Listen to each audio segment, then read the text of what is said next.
आप मिठाई की दुकान पर जाते हो, आपको मिठाइयाँ दिखती हैं, आप हलवाई से बोलते हो भाई ज़रा चखाना, तो थोड़ी सी मिठाई आपको दे देता है और आप उसका क्या करते हो फिर?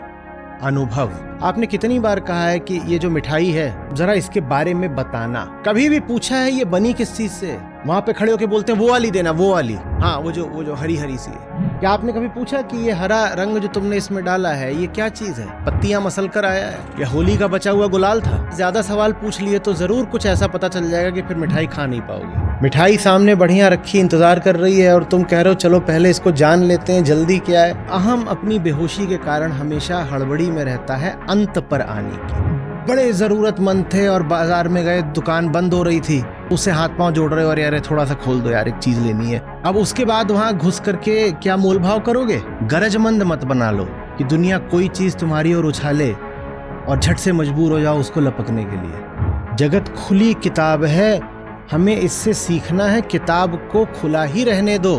इतनी जल्दी और इतनी जोर से किताब बंद मत करो सिर्फ इसलिए कि किसी चीज ने सुख दे दिया। जल्दी से मत बोल दो सुंदर है।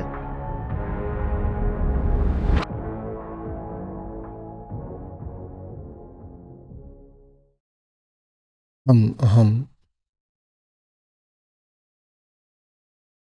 दुनिया की ओर देखते हैं, जगत संसार प्रकृति की ओर, हमेशा मैं बनकर।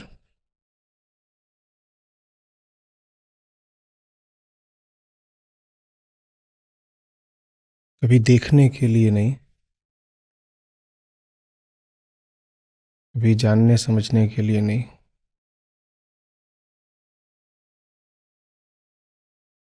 हमेशा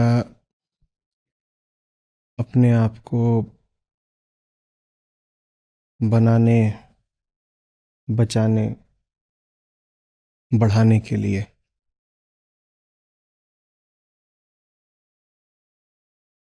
सामने सचमुच क्या है इससे हमें प्रयोजन नहीं होता। हमें वास्ता बस इतने से होता है कि सामने जो कुछ भी है उससे हमारी स्वार्थ सिद्धि होगी कि नहीं होगी।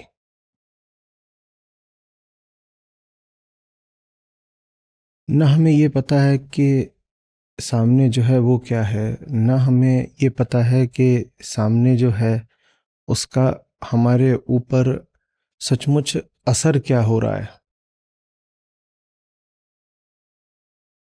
हमें बस ये भाव होना चाहिए, जो कुछ भी था सामने विषय प्रकृति में, उसके संपर्क से, उसके भोग से हमें सुखद अनुभव हुआ है।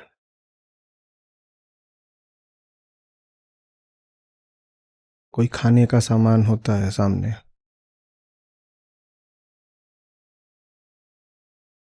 आपको बहुत कम संभावना है कि पता होगा कि वास्तव में उसमें क्या क्या तत्व हैं, किन किन चीज़ों से बना है,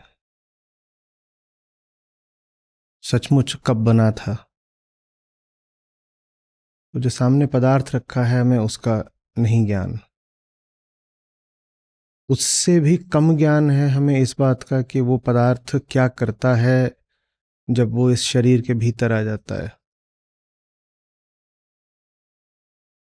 हुँ? क्योंकि जब तक सामने है तब तक तो फिर भी आंखों से दिख रहा है। अगर कुछ उसमें सड़न वगैरह है तो थोड़ी संभावना है कि आंखें पकड़ ले कि सड़ा हुआ है।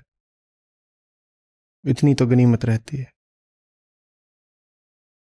लेकिन एक बार वो आपने खा लिया, पेट के भीतर आ गया, उसके बाद अब पेट में क्या हो रहा है ये तो एकदम ही नहीं पता चलता। हाँ, मामला एकदम ही बिगड़ जाए और पेट कराहने लगे तो अलग बात है। अन्यथा तो आपने खा लिया, अब हो गया। ना हमें ये पता है कि जो सामने रखा था उसका यथार्थ क्या है, ना हमें ये पता है कि हमने उसको भोग लिया तो भोगने का परिणाम क्या है। लेकिन हम संतुष्ट हो जाते हैं, क्योंकि ये जो संपर्क रहा, ये जो अनुभव रहा, ये सुख का रहा, इतना हमारे लिए पर्याप्त होता है। न उधर का ज्ञान, न उधर का ज्ञान, न इधर का ज्ञान हमारे लिए पर्याप्त है, बस सुख का क्षणिक अनुभव। वो जो सामने था उसके पीछे पूरी एक प्रक्रिया थी। आपके सामने जो रखा हुआ है वो एक पदार्थ नहीं, वो एक प्रक्रिया है, एक लंबी चौड़ी प्रक्रिया है। उस प्रक्रिया से हम अनभिज्ञ, हम नहीं जानते कि वो क्या वस्तु है, कहाँ से आई, कैसे बनती है, क्या चीज़ है, कुछ नहीं पता। आपके भीतर जब वो चला जाता है तो वहां भी पूरी एक प्रक्रिया होती है, उस प्रक्रिया से भी हम अनभिज्ञ हैं। लेकिन इन दोनों प्रक्रियाओं के मध्य जो 2 क्षण का सुख होता है, हम उतने को पर्याप्त मान लेते हैं। ठीक है, वो सुख मिल गया ना तो चलेगा। ये हम है, ये अहम है, ये अहम है। ये स्वयं को जानता नहीं, ये संसार को भी जानता नहीं। लेकिन इस बेहोशी में इतनी चेतना इसके पास फिर भी है कि सुख का और दुख का अनुभव कर ले। जानने के लिए, ज्ञान के लिए ऊंची, अधिक चेतना चाहिए, उतनी इसके पास है नहीं। और जैसे कोई आदमी अर्धमूर्छित भी पड़ा हो और उसको सुई चुभाओ तो अपनी बाह को झटक देगा। कई बार तो मूर्छा कितनी गहरी है ये जानने के लिए ही जो व्यक्ति पड़ा है मूर्छित, तो उसकी बाह में उंगली घुसेड़ी जाती है या उसको थोड़ा सा चिकोटी काट करके परखा जाता है कि कितनी इसकी गहरी बेहोशी है। तो अंध अहंकार मृत नहीं है पूरे तरीके से, सूखी लकड़ी ही नहीं हो गया, पर बेहोशी उसकी गहरी है। बेहोशी गहरी है तो सुख दुख का अनुभव कर लेता है, पर विवेक की क्षमता नहीं है।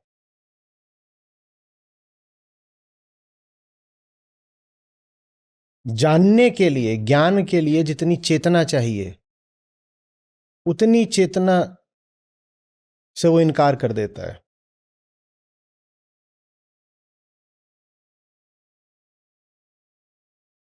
हम्म? जैसे एक पशु हो, उसको आप एक शानदार मूर्ति दिखाएं या चित्र दिखाएं या जबरदस्त नृत्य दिखाएं, उसको कोई सुख नहीं आने वाला, उसको विचित्र ही लगेगा। क्योंकि नृत्य या कला या किसी ऊंची पुस्तक से आनंद पाने के लिए आप में भी आनंद लायक होश, आनंद जितनी चेतना होनी चाहिए ना।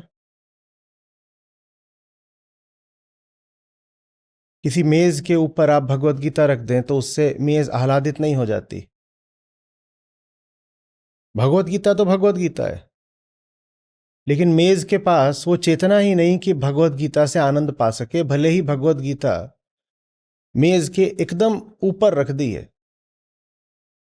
सब श्लोक उस मेज से भौतिक संपर्क में आ गए, लेकिन मेज को कुछ नहीं मिलेगा। आनंद की अनुभूति हो सके इसके लिए मात्र गीता का होना पर्याप्त नहीं है, इसके लिए अनुभोक्ता में भी ऊंची चेतना का होना जरूरी है।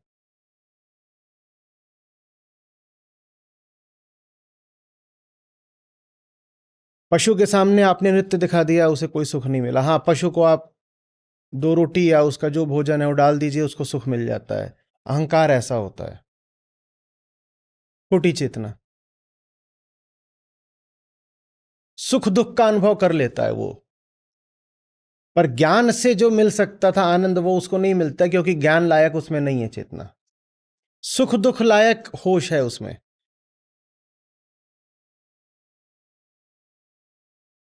सुख दुख का अनुभव बेहोश लोग भी कर लेते हैं, जो लोग गहरे नशे में हैं वो भी कर लेते हैं, और पशु भी कर लेते हैं, जो गहरे अज्ञान में हैं वो भी कर लेते हैं। सुख दुख का अनुभव सबको हो जाता है। तो अहंकार फिर अपनी सीमित चेतना के कारण ज्ञान अज्ञान पर नहीं चलता है, वो सुख दुख पर चलता है।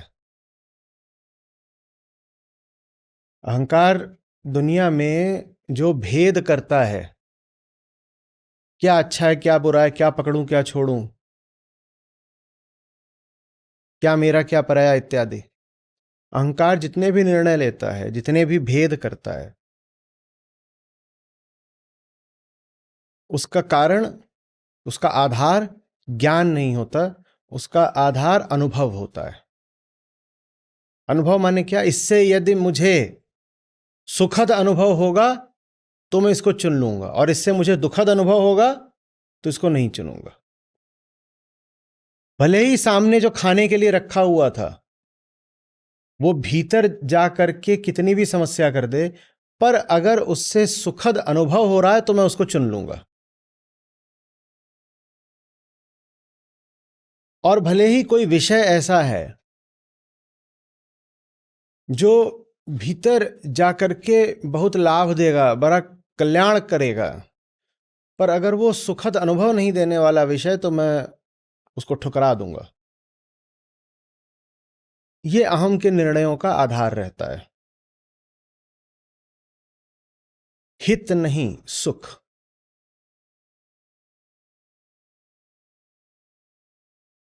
हित नहीं सुख।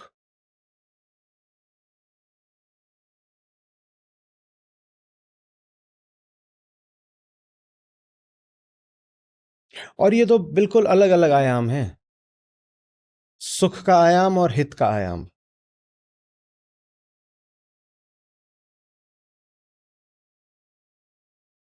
खेल कुछ ऐसा है कि बहुत कम ऐसा पाया जाता है कि जहां आपका हित है वहीं आपको सुख हो। आमतौर पर इन दोनों में ज्यादा साझेदारी होती नहीं। हित अलग चलता है और सुख अलग चलता है। और अहम क्या होता है? बेहोश। बेहोशी में हित का पता चल ही नहीं सकता। अहम की जो प्राकृतिक स्थिति है उसमें उसे अपने हित का पता चल ही नहीं सकता, क्योंकि हित का पता लगाने के लिए ज्ञान चाहिए,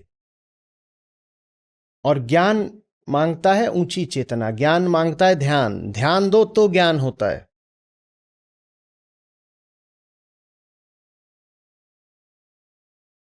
उतना ध्यान अगर अहम के पास होता तो अहम अहम ही क्यों रहता?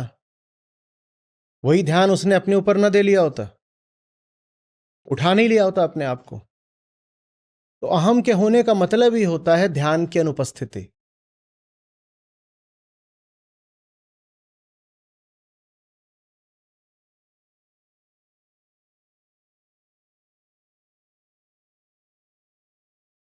और ध्यान की अनुपस्थिति में हित जाना जा ही नहीं सकता। हां, सुख एकदम जमीनी चीज है, पाशविक चीज है।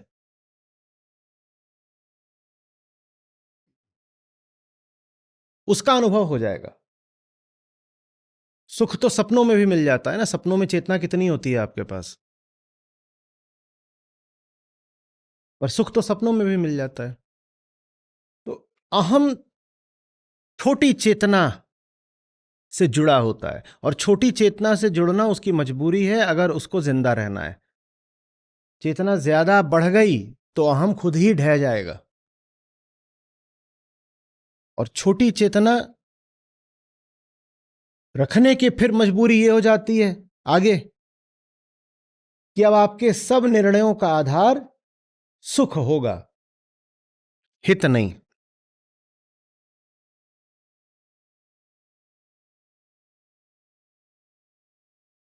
तो इसीलिए हम अनुभववादी बन जाते हैं। हम अनुभव पर चलते हैं, बोध पर नहीं। आप मिठाई की दुकान पर जाते हो, आपको मिठाइयां दिखती हैं, आप हलवाई से बोलते हो भाई जरा चखाना। ठीक यही करते हो ना? भाई जरा चखाना, तो थोड़ी सी मिठाई आपको दे देता है और आप उसका क्या करते हो फिर? अनुभव। हम अनुभववादी हो गए हैं।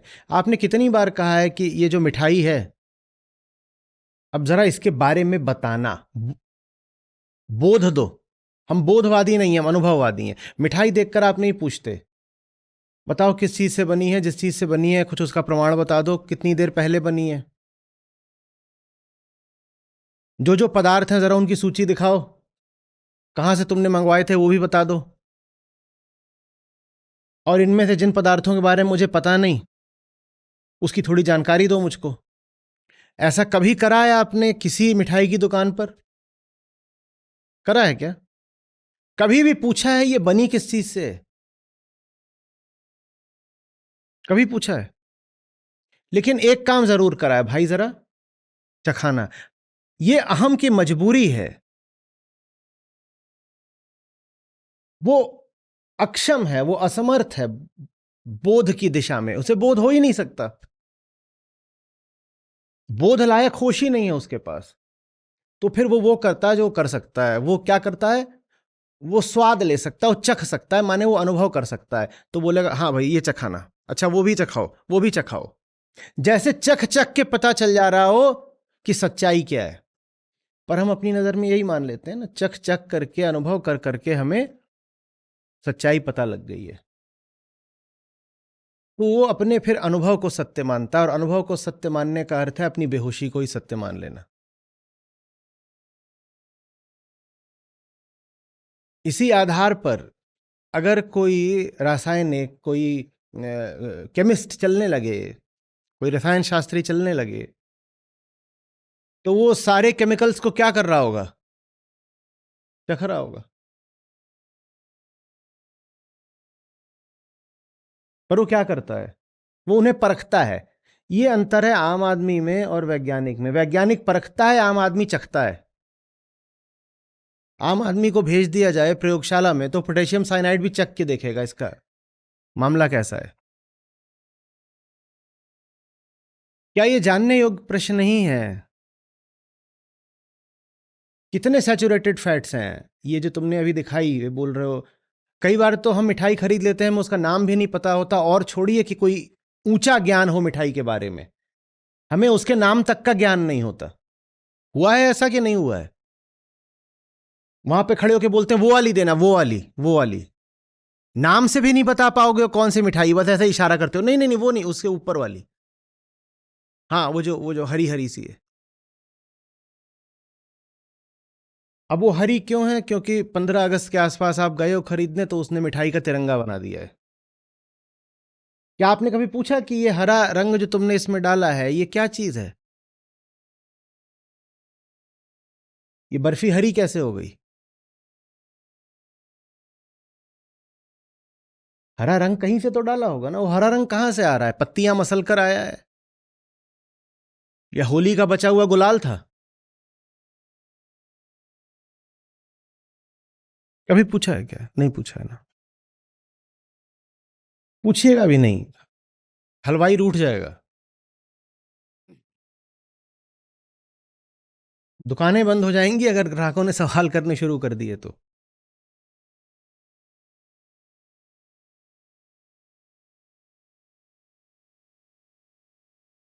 आपको जो डब्बा बंद दवाइयाँ भी दी जाती हैं, अभी दिवाली आ रही है, आप दवाइयाँ, आप मिठाइयाँ लेने जाओगे,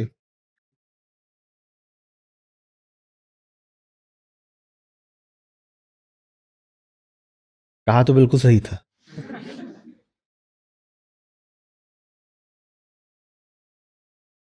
उनमें कहीं लिखा होता है कि अंदर क्या क्या है? कहीं लिखा होता है कुछ?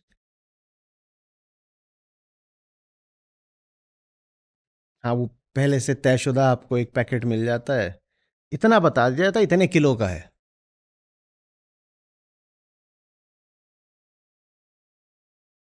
एक ही मिठाई है, वो एक के यहाँ पे एक नाम से बिक रही होती है, दूसरे के यहाँ पे दूसरे नाम से बिक रही होती है।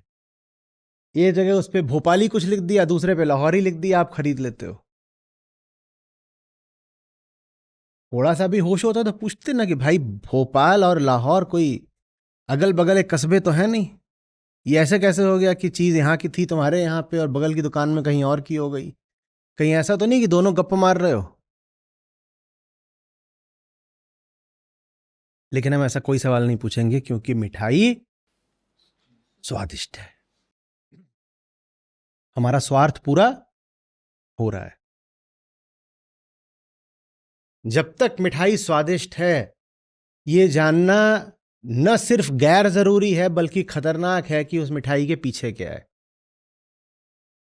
पहली बात तो जानने की कोशिश क्यों करें?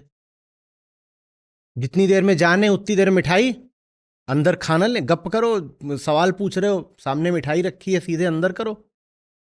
और दूसरी बात, ज्यादा सवाल पूछ लिए तो जरूर कुछ ऐसा पता चल जाएगा कि फिर मिठाई खा नहीं पाओगे। तो इसीलिए सवाल ज्यादा करो मत। ये अहम है। सुख मिल रहा है तो सब बढ़िया है, बहुत बढ़िया है, बहुत बढ़िया है, बहुत बढ़िया है। क्यों? क्यों बढ़िया है? सुख मिला, और सुख माने स्वार्थ। सुख माने स्वार्थ और कुछ नहीं।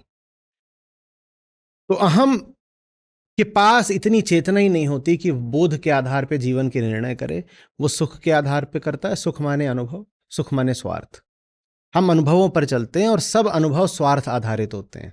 आपको कुछ कुछ अच्छा लग गया, इसका एक ही अर्थ होता है, उसमें आपका स्वार्थ कहीं ना कहीं पूरा हुआ है।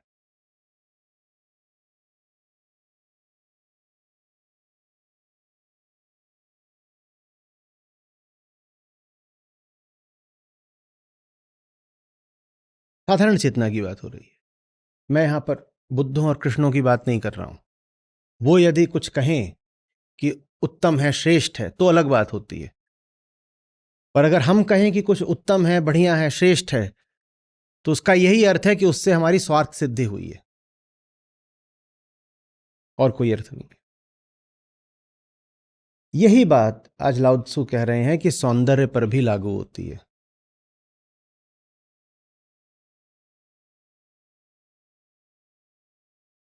आप अगर किसी भी विषय को सुंदर बोल रहे हो तो एक ही आशय है, उससे आपका स्वार्थ पूरा हो रहा है और कुछ भी नहीं। और जहां आपका स्वार्थ नहीं पूरा होगा, वहां आप कह दोगे कि कुरूपता है या असौंदर्य है।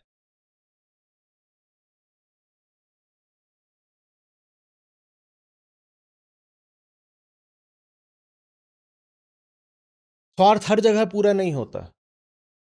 तो इसीलिए जो व्यक्ति एक चीज को सुंदर घोषित कर रहा है, निश्चित ही वो किसी दूसरी चीज को अब असुंदर भी घोषित करेगा।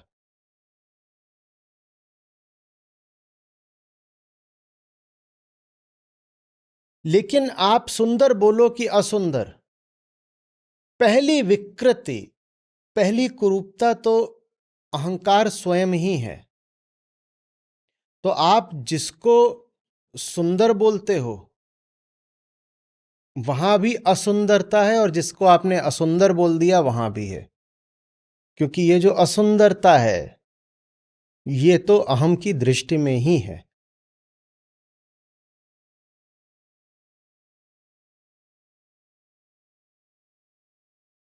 कुछ सुंदर क्यों लग गया? क्योंकि सुख दे रहा है। सुंदर इसलिए थोड़ी लगा है कि उसको जान लिया है, समझ लिया है, अब पाया है कि वो मन को, जीवन को उठाएगा, चेतना को मुक्त करेगा, इसलिए थोड़ी सुंदर लगा है।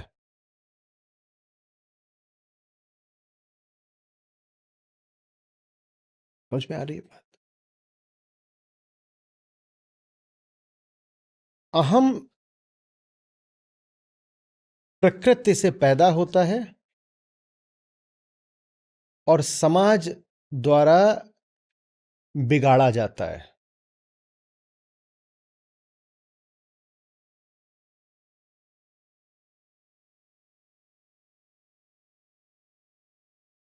प्रकृति से पैदा होता है वो मात्र शरीर से ही संबंधित एक तत्व की तरह कि शरीर पैदा हुआ और शरीर के साथ ही अहम भी पैदा हो गया।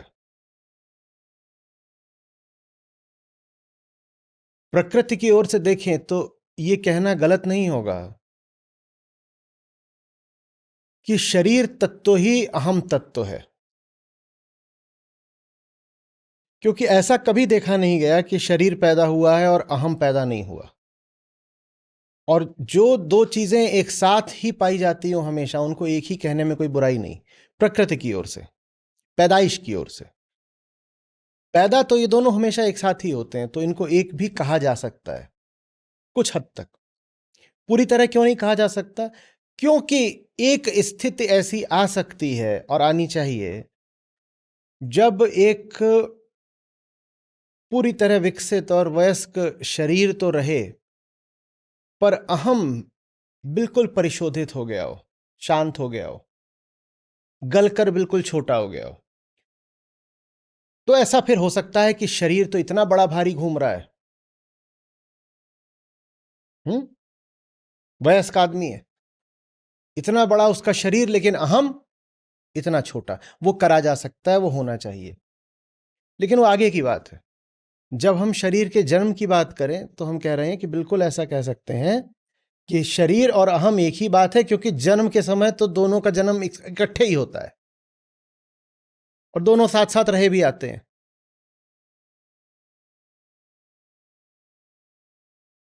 तो ये जो अहम है, ये चूंकि शरीर के साथ ही पैदा होता है, ये शरीर को ही मैं बोलता है, मैं कौन हूं, मैं शरीर हूं।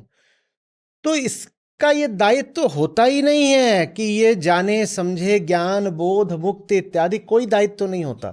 प्रकृति ने उसे किसके साथ पैदा करा है? तो उसको जिम्मेदारी भी यही देकर भेजा है, भाई तुम शरीर की रक्षा कर देना। जैसे वो शरीर का पहरेदार बन के पैदा हुआ है, जैसे वो पैदा ही हुआ है शरीर का पहरेदार बन के। आप उसको कहें कि आओ तुम उपनिषद पढ़ लो, वो कहे पहले अपना जो मुख्य काम है वो तो पूरा कर लूं। मुख्य काम क्या है? देखना शरीर को सुरक्षा मिली, दाना पानी मिला कि नहीं, बढ़िया बिस्तर मिला कि नहीं, और सुख सुविधा का सब काम मिला कि नहीं। वो पहले ये सब देखेगा। ये सब देखने के बाद अगर उसको कोई गुंजाइश होगी तो उपनिषद की तरफ आएगा, लेकिन वहां भी उपनिषदों को भी सुनेगा तो इसी इसी दृष्टि से सुनेगा कि क्या इससे शरीर का कुछ भला हो सकता है। उपनिषदों को जानने से क्या मैं शरीर के लिए और अच्छे भोजन का इंतजाम कर सकता हूं? और शरीर माने यही नहीं होता कि खाल या कुछ, ये जो भीतर मन बैठा है ये भी सूक्ष्म शरीर ही है। तो प्रतिस्पर्धा, परिग्रहण, संचय, ये सब भी शारीरिक ही वृत्तियां हैं। शरीर माने बस यही नहीं कि खाना पीना और आराम से सो जाना। पैसा इकट्ठा करना वो भी शारीरिक वृत्ति ही है। अपने कुनबे कबीले में होड़ में सबसे आगे निकल जाना वो भी शारीरिक वृत्ति ही है। तो हम इन सब चीजों का ख्याल रखने के लिए शरीर के साथ ही पैदा होता है। मैं कह रहा हूं हम अगर ये भी कह दें कि शरीर ही अहम है, कम से कम जन्म के साथ, तो ये बात भी बहुत गलत नहीं होगी। शास्त्रीय दृष्टि से ऐसा नहीं कहा जाना चाहिए, अनुचित है, पर समझने के लिए कह रहा हूं आपके। तो शरीर तो हम तो ये सब अपना करने में लगा रहता है। हमने कहा प्रकृति उसको जन्म देती है और समाज उसको बिगाड़ता है, और उसके बाद समाज उसको और ज्यादा जिम्मेदारियां दे देता है। प्रकृति ने क्या जिम्मेदारी देके भेजी थी? ये तुम शरीर की रक्षा करो। अब समाज कहता है देखो ये जो तुम्हारा शरीर है ना, ये जिसके साथ तुम आए हो, हम्म, वो कई चीजों से जुड़ा हुआ है। उदाहरण के लिए, वो एक पुरुष का शरीर है या वो एक स्त्री का शरीर है, तो तुम्हें सिर्फ स्त्री की ही या पुरुष की रक्षा नहीं करनी है, तुम्हें पौरुष और स्त्रीत्व की भी रक्षा करनी है। अब सिर्फ शरीर की रक्षा करना एक बात है, पर जो स्त्रीत्व की परिभाषा है उसकी रक्षा करना और आगे की बात हो गई। वो एक अतिरिक्त जिम्मेदारी हो गई। स्त्री के शरीर की रक्षा करनी है, ठीक है, अब स्त्रीत्व की रक्षा करनी है। अब भारतीय संदर्भ में स्त्रीत्व की रक्षा करना मतलब हो गया कि उसकी लज्जा की भी रक्षा करो, और उसके कौमार्य की रक्षा करो, और 50 बातें। तो अब अहंकार उन बातों से भी जुड़ जाता है, कहता है इनका भी तो ख्याल रखना है। वैसे ही पौरुष की रक्षा करनी है तो उसके मान की रक्षा करो, उसकी प्रसिद्धि की रक्षा करो, जीवन में और समाज में उसको कई प्रकार की जीत मिलनी चाहिए, उसका प्रबंध करो। अब ये सब भी अहंकार पे जिम्मेदारी आ जाती है। इसी तरीके से ये जो देह है ना, ये देह सिर्फ बचाकर क्या करोगे अहंकार? अभी समाज पट्टी पढ़ा रहा है, ये देह एक मुसलमान की देह है नहीं, हिंदू की देह है, ईसाई की देह है। तो अब तुमको जिस धर्म की देह है उस धर्म की भी रक्षा करनी है, क्योंकि उस धर्म की क्षति हुई तो देह की क्षति हुई। तो अहंकार की अब जिम्मेदारियां बढ़ती जा रही हैं। 100 तरीके के कर्तव्य अब अहंकार पर लदते जा रहे हैं, और ये सारे के सारे जो कर्तव्य अहंकार पर आए हैं, ये सब बेहोशी में आ रहे हैं। समाज ये थोड़ी कर रहा है कि हमको समझा रहा है, वो उसको सिर्फ बता रहा है और जता रहा है कि तुम्हें ये करना है, ये तुम्हारे कर्तव्य है। उसको समझा थोड़ी रहा है तुम हो कौन, उसको बस बता रहा अब तुम्हें ऐसा करना, अब तुम्हें ये करना है, और अगर तुम ये सब करोगे तो हम तुम्हें सुख देंगे, हम तुमको सुख देंगे। तो हम इस तरह सुखवादी, अनुभववादी होता जाता है, और ज्यादा बेहोश होता जाता है। उसको जहां जहां कहीं पर अंधी अपनी कामनाओं की पूर्ति होती दिखती है, वहां वो कह देता है सौंदर्य है। और उसकी बेहोशी उसे ये जानने भी नहीं देती कि जहां कहीं तुमने सौंदर्य देखा है, अगर गौर से देखते तो तुम्हें पता चलता कि वहां तुम्हारी स्वार्थ सिद्धि हो रही है कुछ ना कुछ, नहीं तो तुमको वहां सौंदर्य दिखाई नहीं दे सकता था।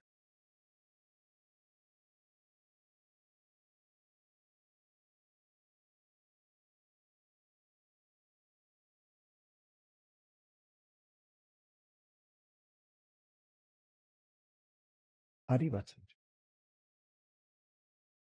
लाओ त्जू कह रहे हैं ये बहुत असुंदर बात है कि तुम्हें कुछ सुंदर दिखाई दे रहा है। जब लोग एक चीज में खूबसूरती देखते हैं, दूसरी चीज बदसूरत हो जाती है। जब लोग एक चीज को अच्छा मानते हैं, दूसरी चीज बुरी हो जाती है। तुमने जो अच्छे और बुरे, सुंदर और असुंदर का भेद करा है, वो भेद ही अपने आप में असुंदर और बुरा है। उस भेद का आधार ही अहंकार है।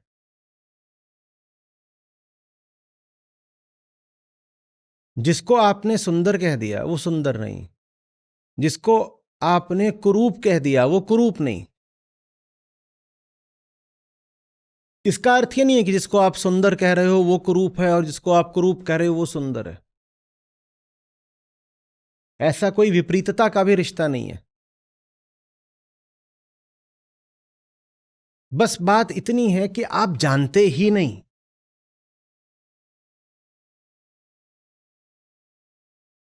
एक अंधेरी बेहोशी है।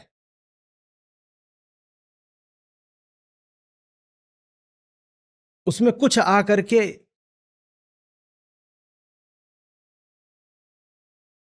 आपको सुखद लग जाता है, वही आपके लिए अच्छा, भला और सुंदर हो जाता है।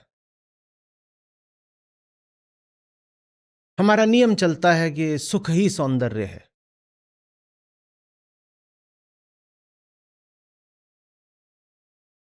सारी हमारी परिभाषाएं अनुभूतिगत होती हैं।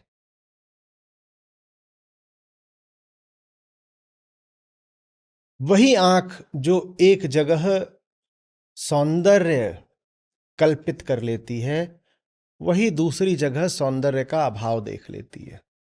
चाहे आपने सौंदर्य कल्पित किया हो, चाहे आपने सौंदर्य का अभाव कल्पित किया हो, मुद्दा यह है कि दोनों कल्पनाएं मात्र हैं, सच्चाई दोनों में ही नहीं है। एक जगह आप खूबसूरती खड़ी कर लेते हो, दूसरी जगह बदसूरती खड़ी कर लेते हो, दोनों को ही आपने खड़ा करा है। खूबसूरती और बदसूरती में यथार्थ कहीं नहीं है, वो आपका काम है, आपकी कलाकारी है। ये सुंदर है, वो असुंदर है, ये दोनों बातें बोलने वाला खुद पहली बदसूरती है।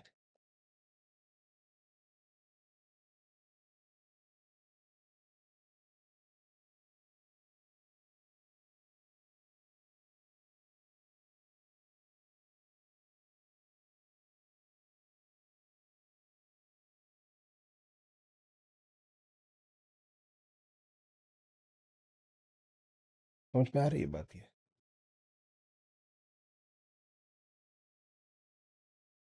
दस्तेज की बात करते हैं लाओ त्सु,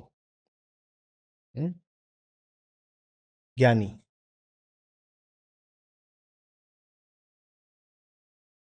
संत। उसका उद्देश्य ठप्पा लगाना नहीं होता, उसका उद्देश्य नहीं होता कि जा करके एक नाम चिपका दूंगा लेबल की तरह, ये अच्छा है ये बुरा है। उसका उद्देश्य होता है जानना। मैं जगत की ओर देखता हूं जानने के लिए। सुनने में इतनी अच्छी बात है ना, मैं जगत की ओर देखता हूं जानने के लिए। बात ये खतरनाक है, क्योंकि जानना दुधारी तलवार होती है, वो दोनों तरफ काटती है। अगर जानने की तलवार आपके पास है तो जगत का झूठ काटेगी, लेकिन आप मजबूर हो जाएंगे वो आपका अपना झूठ भी काटेगी। तो आप ये नहीं कर सकते कि मुझे जगत को तो जानना है बिना स्वयं को जाने।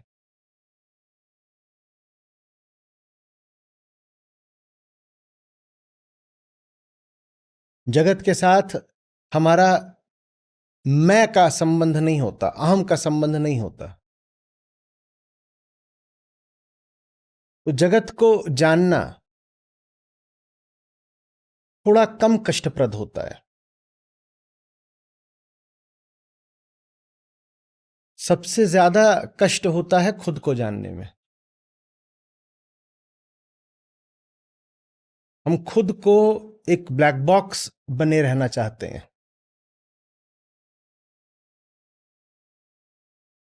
हम चाहते हैं कि मैं बना रहूं एक अंधेरा डब्बा जो कभी खुल नहीं सकता।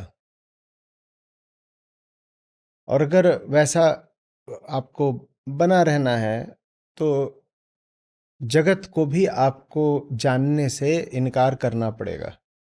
उधर अन्यथा जानेंगे तो इधर भी जानना पड़ेगा।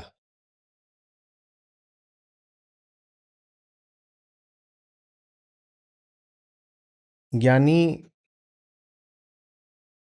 का अर्थ है आत्मज्ञानी। वो जगत को इसीलिए जान पाता है क्योंकि उसे स्वयं को जानने से कोई भय नहीं है।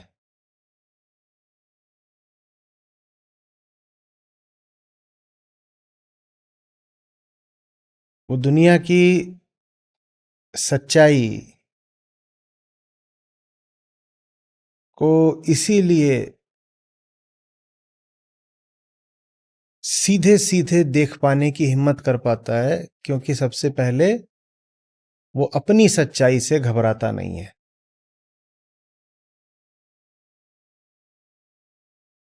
तो फिर वो दुनिया को इस तरह नहीं देखता कि जल्दी से इस पर ठप्पा लगा दो खूबसूरत का, इस पर ठप्पा लगा दो कि ये बेकार है, कि व्यर्थ है। नहीं, वो सुखदाई है, ये दुखदाई है, वो अच्छा है, ये बुरा है, वो ऐसे नहीं करता।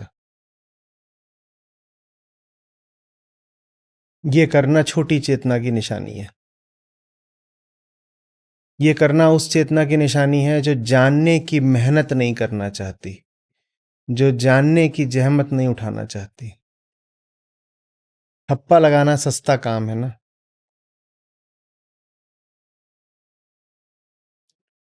कुछ दिखा इंद्रियों को, पहली ही नजर में वो भागया, बोल दो सुंदर।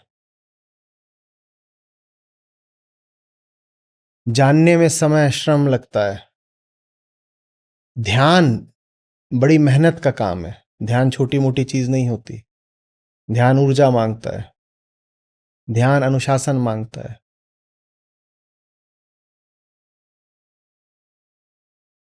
मन छितराने को हमेशा तैयार होता है। ध्यान का अर्थ होता है कि गुरुत्वाकर्षण हो आपके केंद्र में, जो सब छितराई हुई चीजों को अपनी ओर खींच ले। हम्म?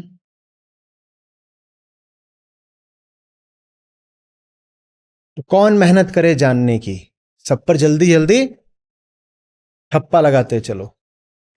ज्ञानी की ऐसी मंशा नहीं होती कि ठप्पा ही लगाते चलो। वो कहता है पता कर लेते हैं जल्दी क्या है। हम बोलता है जल्दी पता नहीं है किस बात की है। नहीं पता किस बात की जल्दी है। किस बात की जल्दी है? भोगने की जल्दी है भाई।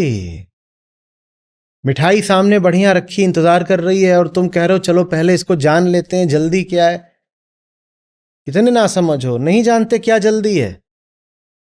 अवसर बीत ना जाए।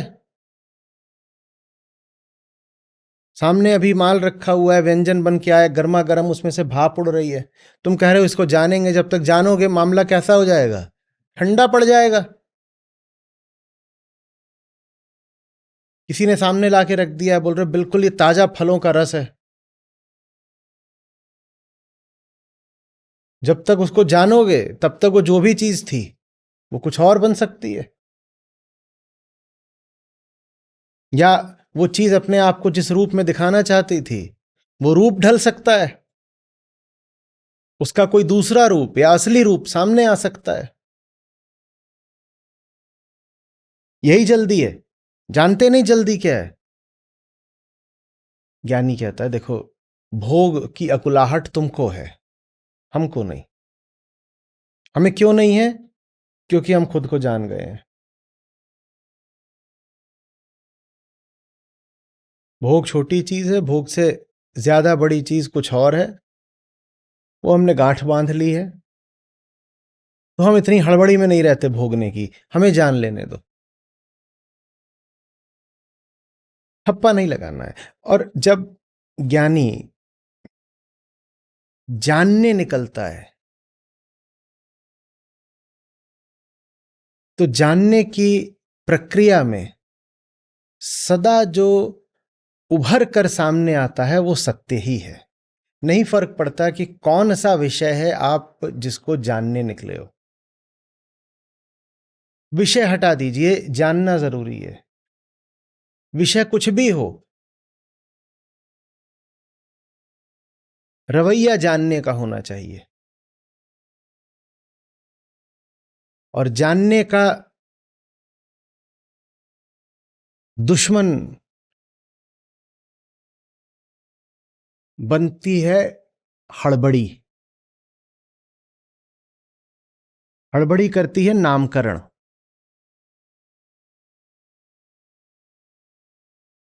हड़बड़ी लगाती है ठप्पे।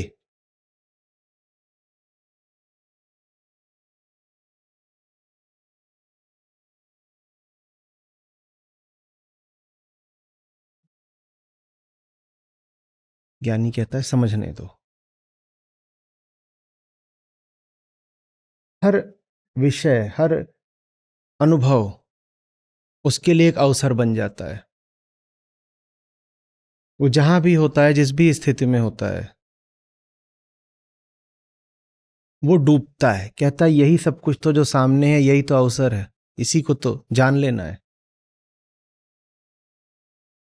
और मान लेने का मतलब होता है किताब बंद कर देना, प्रकरण समाप्त, निष्कर्ष निकाल लिया, अंत आ गया, ठप्पा लग गया, मुद्दा खत्म हो गया। कहते नहीं, जगत खुली किताब है, हमें इससे सीखना है, किताब को खुला ही रहने दो। इतनी जल्दी और इतनी जोर से किताब बंद मत करो, सिर्फ इसलिए कि किसी चीज ने सुख दे दिया, जल्दी से मत बोल दो सुंदर है। हमने तो नहीं सुना सत्यम सुखम सुंदरम, या सुना है कभी?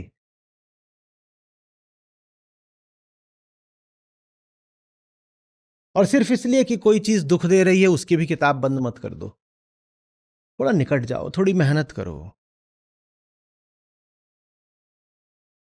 शब्द बारीक हैं, पर ध्यान दे के पढ़ो, सब समझ में आएगा। तो जब यहां सुंदरता होती है, तो बाहर जल्दी ही घोषणाएं नहीं कर देनी पड़ती, नाम नहीं चिपका देने पड़ते कि अच्छा या बुरा, कि प्रिय कि अप्रिय, कि अपना कि पराया। जब यहां सुंदरता होती है, तो उस सुंदरता के प्रकाश में पूरा विश्व किताब की तरह पढ़ने में आ जाता है। किताब है, उस पर अपनी ही रोशनी पड़ रही है, अब आप पढ़ सकते हो।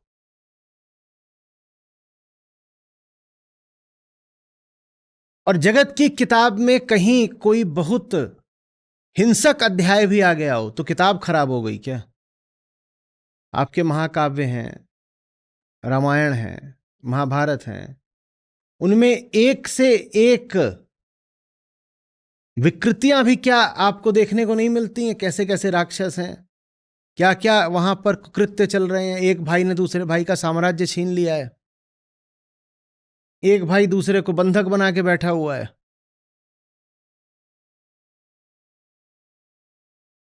राक्षस राज जाकर के सीता को हर लाया है, ये सब है ना।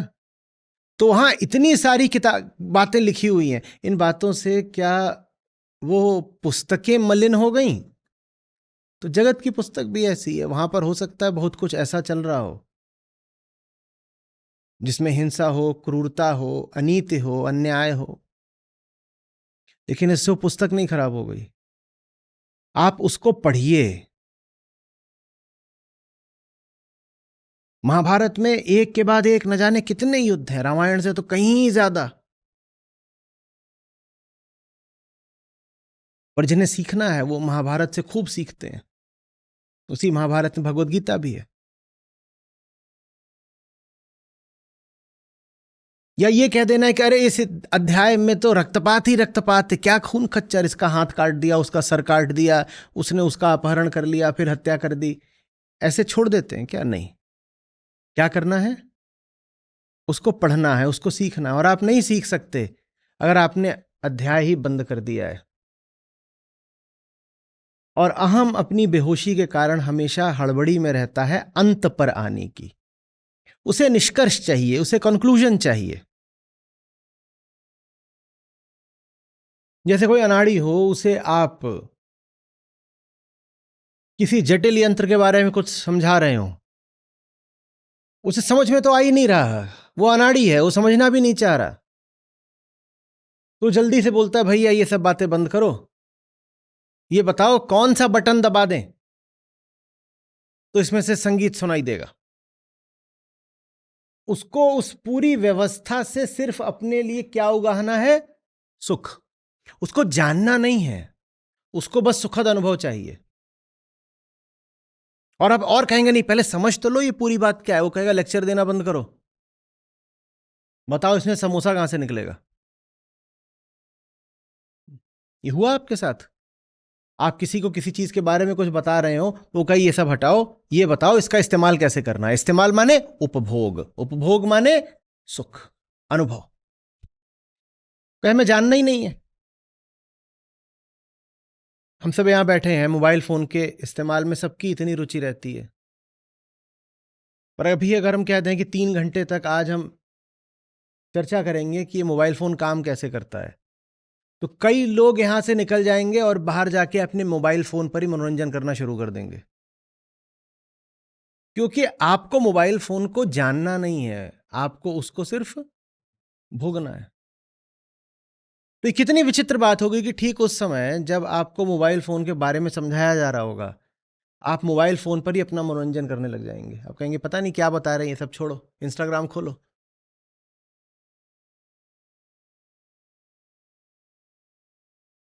ज्ञानी जानना चाहता है।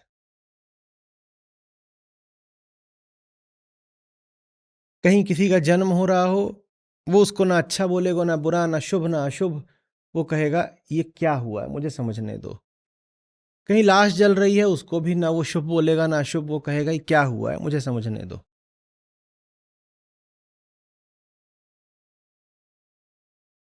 सौंदर्य ज्ञानी के भीतर निवास करता है, मुक्ति में ही सौंदर्य है।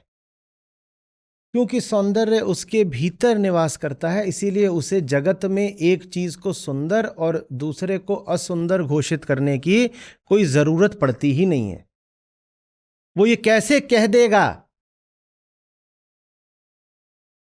कि महाभारत में जहां भीष्म सब छोटे छोटे बच्चों को, कौरवों को, पांडवों को अपने साथ खिला रहे हैं और वात्सल्य है और मृदुलता है और थोड़ा हास्य विनोद है, वो प्रकरण तो बड़ा सुंदर है।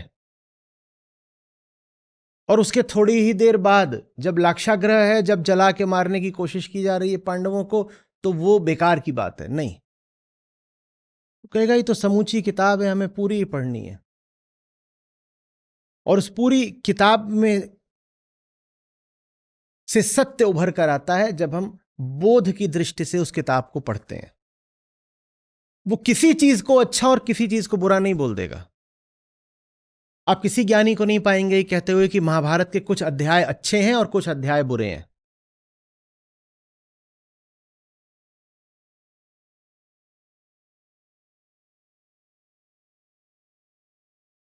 को तो बात पूरी जाननी है। और अच्छाई तब है जब दुनिया में अच्छे बुरे का स्वार्थगत भेद करना बंद कर दो।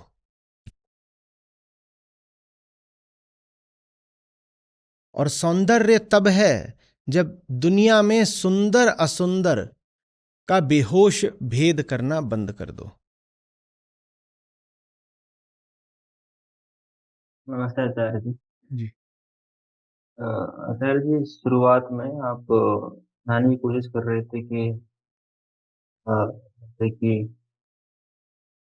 मतलब जो अगलीनेस होती है वो कैसे जन्म लेती है, कि हम किसी चीज़ को अच्छा बोल देते हैं तो अगलीनेस उससे जन्म लेती है। तो मतलब आपको सुन के मुझे ऐसा लग रहा था कि आप मतलब कि अगलीनेस और दूसरा जो था वो गुडनेस बेसिकली दो लाइक थोड़ा टाइम में सेपरेट है, मतलब दोनों अलग अलग समय में जन्म लेती हैं। मतलब पहले एक जन्म ले रही है और फिर कुछ समय बाद हमारे मन में दूसरा जन्म ले रहा है। पर मुझे लग रहा था कि ऐसे कि दोनों साथ में जन्म लेते हैं। जिस क्षण हम किसी चीज को अच्छा बोल देते हैं तो हम उसी गुण को अच्छा बोल रहे हैं।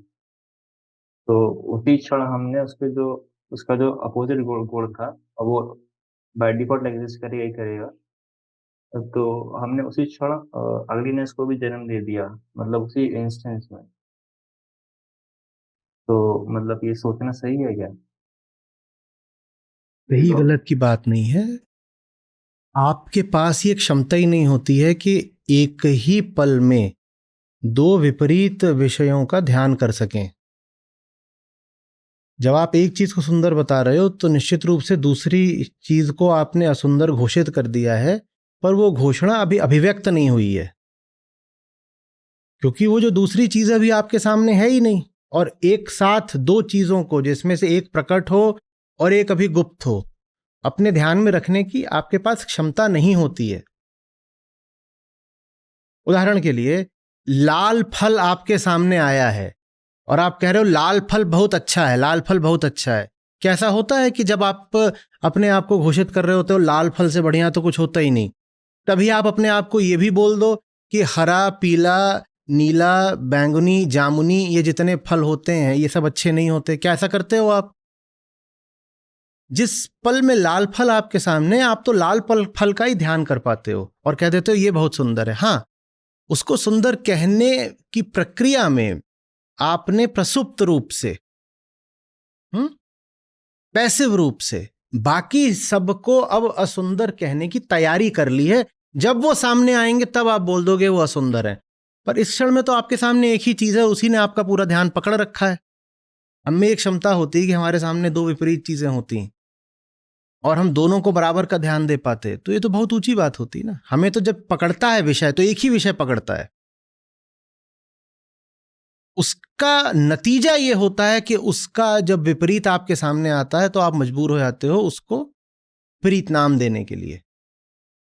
आज आपने बोल दिया लाल से अच्छा कुछ नहीं होता, उसका नतीजा ये होगा कि 1 घंटे बाद जब आपके सामने हरा आएगा तो आप बोलोगे हरा कुरूप है। पर जब आप कह रहे हो लाल से अच्छा कुछ नहीं होता, उस पल में आप थोड़ी अपने आप को गिना रहे हो कि अच्छा लाल अच्छा होता है तो बाकी जितने रंगों के नाम लिख सकता हूं, 18 नाम, 20 नाम, 25 नाम, ये सब कुरूप हो गए। ऐसा करा है क्या कभी? उस पल में तो बस लाल का ध्यान करते हो।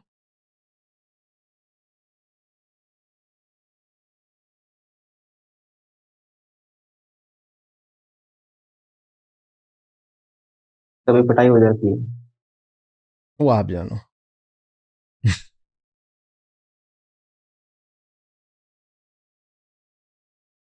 अगर ये याद आ सके ना स्मृति से भी कि जो भाव अभी लाल के लिए रख रहे हो वो कभी पीले के लिए भी रखा था, वो कभी नीले के लिए भी रखा था, तो भी बच जाओगे। और किसी तरह ये कर सको कि एक ही क्षण में, ठीक उस क्षण में जब लाल बहुत प्यारा लग रहा है, उसी क्षण में पीला और नीला भी अपने सामने रख सको, तो भी बचने की कुछ संभावना हो जाएगी। पर प्रकृति ऐसे संयोग देती नहीं है, एक बार में तो एक ही चीज सामने आती है ना, और वो चीज हमें पूरे तरीके से जकड़ लेती है। और अगर सुख का वो दे रही है अनुभव, तो बस बात वहीं समाप्त हो जाती है, निष्कर्ष निकल गया। ये लाल चीज है, ये सुख दे रही है, यही सर्वश्रेष्ठ है।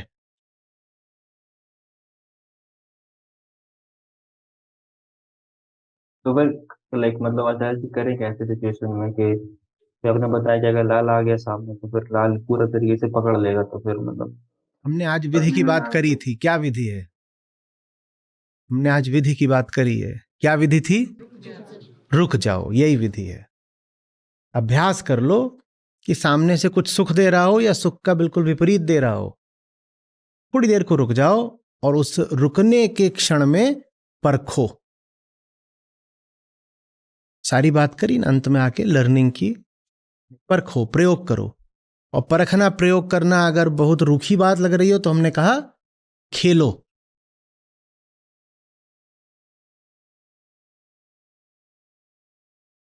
भोग आपको बूढ़ा बना देता है, बहुत गंभीर।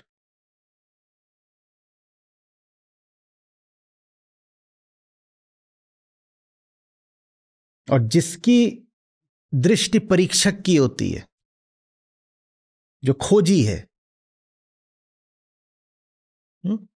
उसमें सदा एक तरह का बचपना बना रहता है।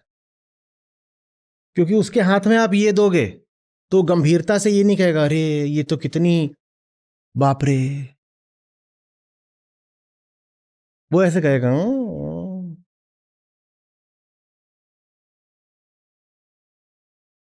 उसे परखना है, उसे उसकी उसकी दृष्टि खोजी की है।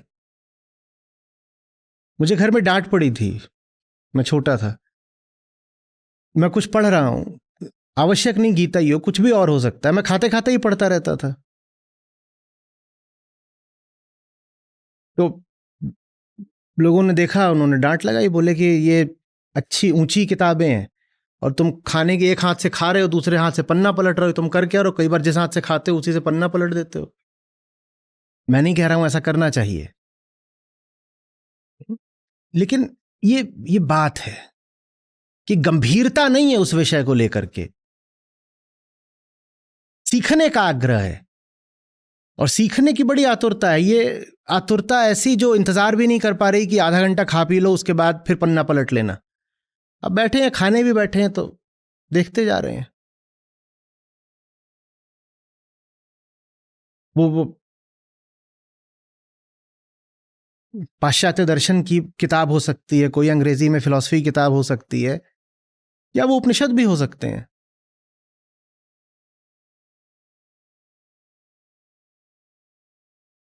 समझना है बात क्या है।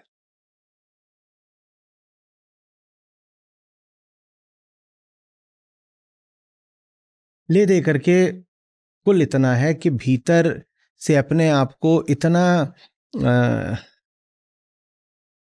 गरजमंद गरजमंद मत बना लो कि दुनिया कोई चीज तुम्हारी ओर उछाले और झट से मजबूर हो जाओ उसको लपकने के लिए।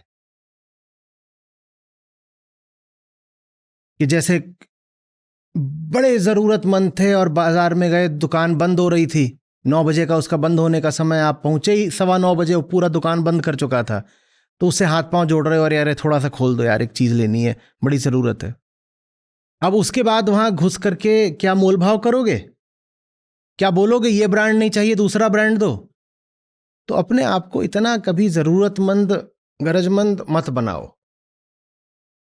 कि जब वो बना लोगे तो दुनिया फिर जो कुछ भी देगी उसको लपकना पड़ेगा। आप इतने गरजमंद बन के जाओगे, जो भी दे देगा वही शिरोधार्य है। फिर हमेशा अपने आप को इस स्थिति में रखो कि कम से कम थोड़ी देर के लिए तो मैं ठुकरा सकता हूं। वही बोल रहा हूं, रुक जाओ, कम से कम थोड़ी देर के लिए तो ठुकरा दो। नहीं पूरी तरह ठुकरा सकते तो इतनी तो अपनी थोड़ी एक आन बान कुछ होनी चाहिए ना। ये थोड़ी कि ऐसे उछाला, और जैसे कुत्ते होते हैं उनकी ओर उछालो, लोगों को बड़ा मजा आता है तो वो हवा में उछल उछल के कैच करते हैं, देखा है?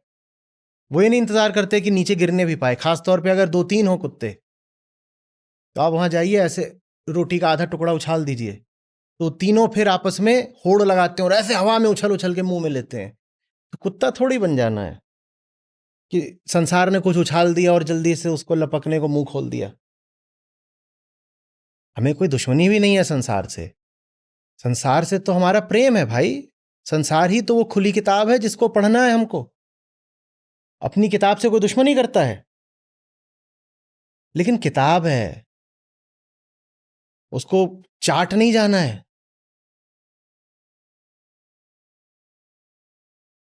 किताब को क्या करते हैं? पढ़ते हैं। ये थोड़ी करते हैं कि किताब का पन्ना फाड़ा, उस पे समोसा रखा और समोसे पे डाला गीला छोला और चट कर गए, और बाकी जो छोला था वो किसमें सोख लिया? कागज ने। तो फिर कागज को भी चूसा। करते हैं भाई लोग, ये भी करते हैं। पुराने समय में होता था, आप रेलवे प्लेटफॉर्म पे जाओ तो पूड़ी आलू देता था, काय पे रख के? अखबार पे रख के। लोग पूड़ी आलू अंदर करते थे, उसके बाद अखबार को भी पूरा वसूलना है। वो स्याही टॉक्सिक होती है वो भी अंदर जाती है।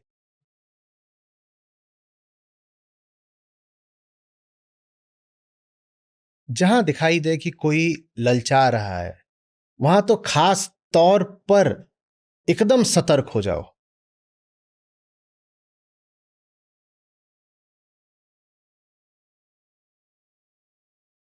एक तो होता है चले जा रहे थे, पेड़ पर फल लटका दिख गया, वहां पर एक साधारण सतर्कता चाहिए, ठीक है, पेड़ पे फल लगकर। और एक दूसरी चीज होती है, कोई आपके दरवाजे आकर के आपको ऐसे गोल गोल लाल लाल फल दिखा रहा है, वहां तो अतिरिक्त सतर्कता चाहिए। ये क्या है? ये तो सीधे सीधे आक्रमण हुआ है हम पर भाई। हमारे घर में घुस करके ललचाया जा रहा है हमको। पेड़ पे फल था, वो एक बात। वहां ये भी हो सकता है कि हम सहज भोग कर भी लेते शायद,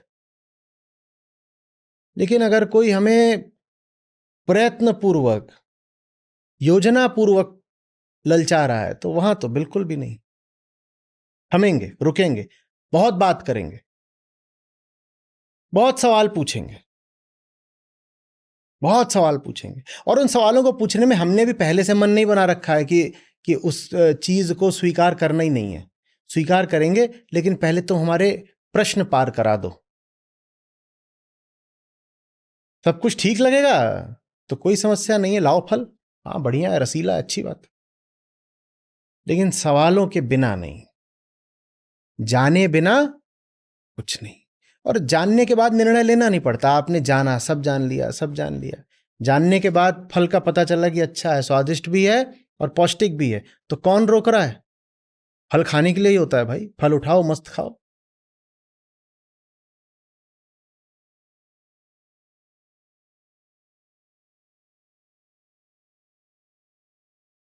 ये बाजार है,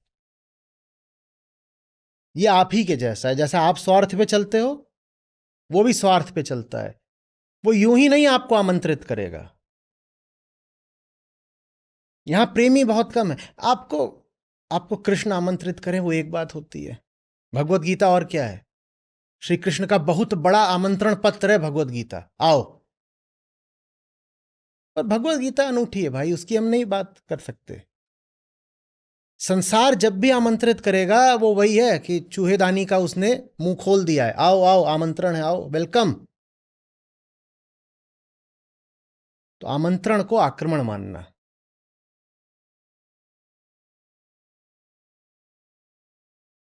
हुँ? और आक्रमण का जवाब क्या है?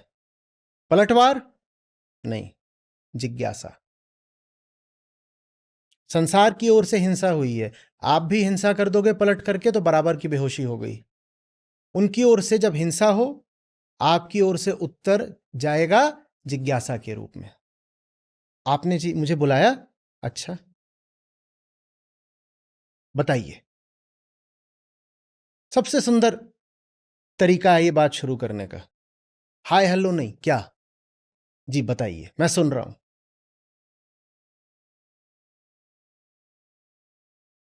कोई कुछ बोले, कितना सुंदर जवाब है ये, मैं सुन रहा हूं, मैं सुन रहा हूं। आधे आक्रमणकारी तो खुद ही वहीं पे ढेर हो जाएंगे जैसे ही आपने कहा आई एम लिसनिंग। बेहोशी के खिलाफ ये बड़ा दमदार शब्द होता है, क्या? लिसनिंग। वो बोल रहा है, कुछ भी कर रहा है, वो अपना पूरा जाल प्रपंच आपके ऊपर फैला रहा है, और आपने क्या बोल दिया? या फिर I am seeing. Yes I am seeing, proceed. पसीने छूट जाते हैं जैसे कोई किसी के कान में ये शब्द पड़ते हैं कि सामने वाला देख भी रहा है और सुन भी रहा है। अब तुम क्या जालसाजी करोगे?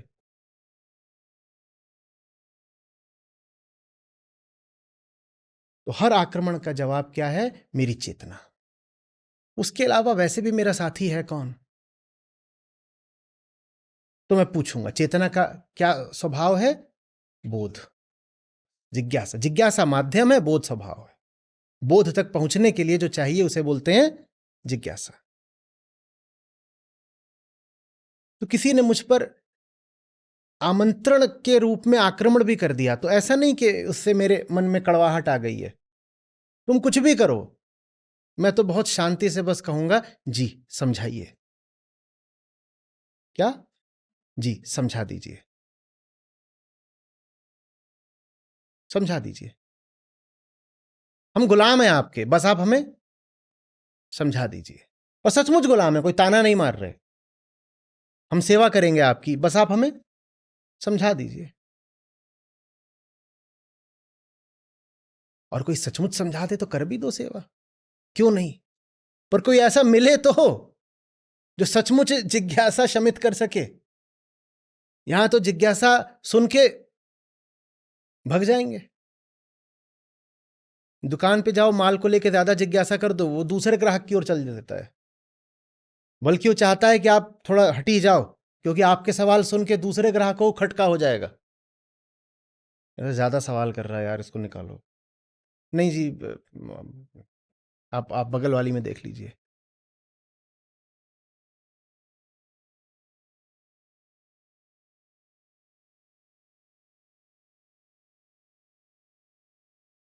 स्कूल कॉलेज के बहुत सारे शिक्षक होते हैं, वो बुरा मान जाते हैं, उनसे सवाल पूछ दो तो वो एकदम कहीं गांव गमई का स्कूल हो तो पीट भी देते हैं। गुनाह ये था कि उसने पूछ लिया कि समझा तो दो क्या कर रहे हो ये ब्लैक बोर्ड पर, तो पिट गए। जिज्ञासा बड़ी धारदार चीज है। पूछ लिया करो। वही सब आक्रमणों का जवाब है, वो सब आक्रमणों का प्रेमपूर्ण जवाब है। क्योंकि साहब हमें समझाने की प्रक्रिया में हो सकता है आप खुद भी समझ जाएं, या आपको ये समझ में आ जाए कि आप नहीं समझते, तो भी ठीक है। कुछ रिझा रहा हो उसको प्रेम मत मानना, उसको हिंसा जानना।